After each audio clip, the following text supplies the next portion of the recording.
How we doing, flashback? Woo! Yeah, I'm Larry. I'm from New York. You got that out of the way? Good. I moved here recently. I'm having a hard time. City doesn't make any sense to me. Everything's different. Dating, driving, the train makes no sense. How do you make a train that doesn't go to the airport, doesn't go to any stadium, doesn't go anywhere? It's the second I got here. The city makes any sense. And New York, I go out a lot. Like a lot. Like 4 shots before I came up here a lot.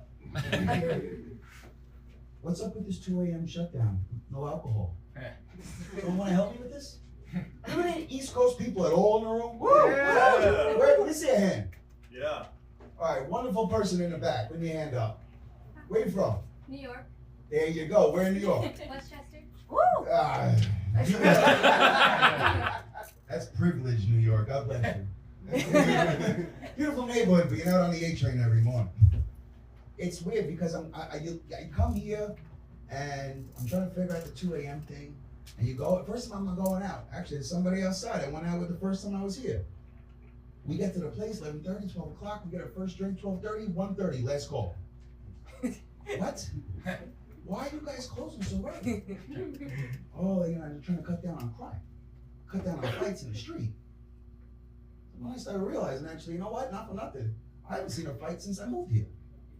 I started thinking, I'm like, is LA just nicer? No. Are you guys just soft? Yeah. Nah. I realized LA doesn't fight like New York does because LA shoots. And you know what? That fucks up the dynamic a lot. Because in New York, when someone says something that's like kind of out of pocket, it's pretty likely you're gonna get punched in the face. You know? And well, win or lose, you learn a lesson that day. But if you try that in LA, you might die. And then there's no lesson to learn. And you end up with is all these people running around the city and never learn their lesson. And it's completely permeated everything that you got. The guy building the trains, the guy that wants to spin the register around and ask me for a tip to sell me a pack of cigarettes. What? You got balls. You want a $5 tip? What did you do? Very entitled. I don't understand. And there's people all over the world that do it. And you know what? We're going to talk about him now because he's the president. Donald Trump's a great example. Donald Trump's the type of person, and he's from Queens where I'm from, which shocked me. You wouldn't expect that guy to be from Queens, New York. But I know that this man has never had a problem like I had growing up.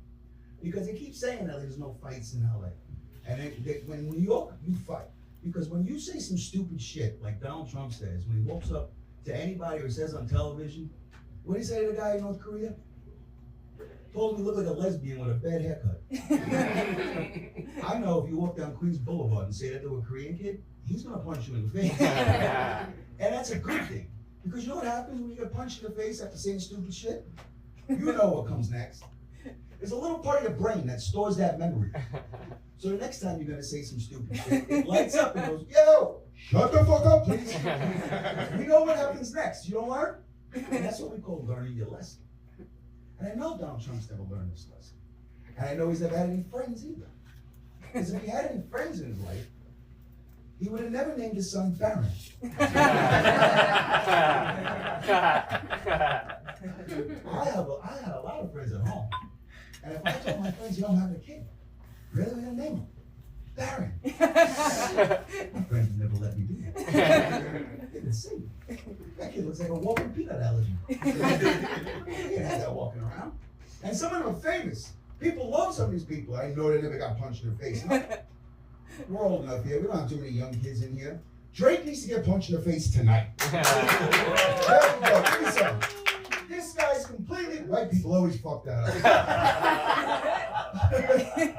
This guy's been completely full of shit since day one. Every word out of his mouth is a lie. And for some reason, no one's checking him on it. Day one. Started from the bottom. Now we're here.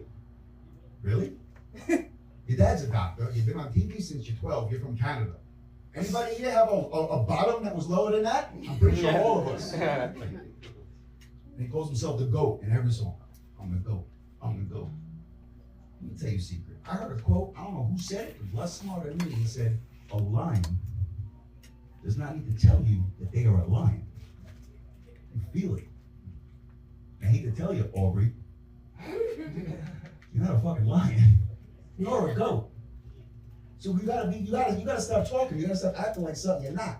And you got all these people running around the city, whether it's be a bad train or a bad hip hop artist or somebody that doesn't even know how to do their job everywhere in the city. The entitlement, this self-inflated ego. I don't know where it came from, but I know that me and you, right here, and you, maybe you, not you.